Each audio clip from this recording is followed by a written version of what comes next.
Now, more than 1,000 women in the northeastern Nigerian state of Borno are urging the government to free their husbands and sons who have been detained for years on suspicion of being members of the extremist group Boko Haram. The women say they have not received any information about the whereabouts of their loved ones. Chika Odua reports from Maiduguri in Borno State. Not knowing where your children are is every parent's worst nightmare. Bintu's 2 sons have been gone for 5 years now. Sitting in their bedroom, she's overwhelmed with grief.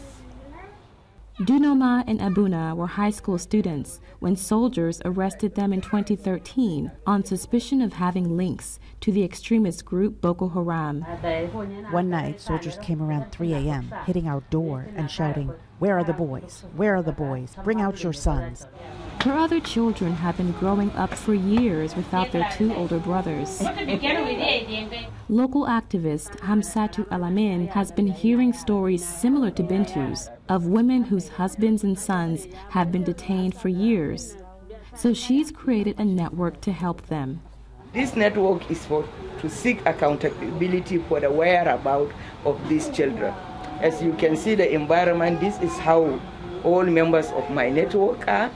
Poor, wretched people, no voices. They don't even know where to go and start asking. More than 1,000 women have now come together.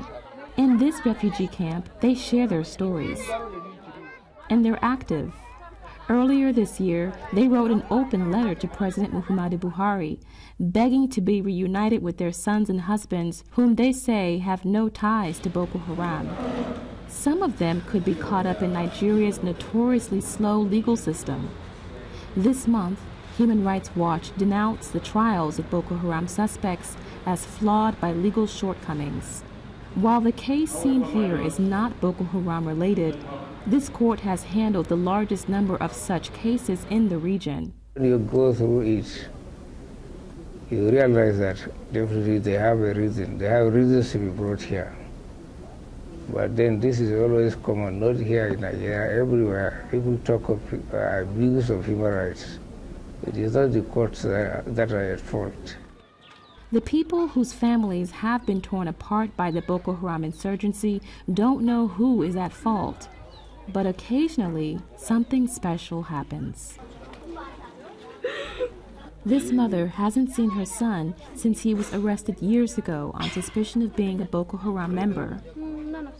He's now been cleared and released from detention. Their reunion draws attention.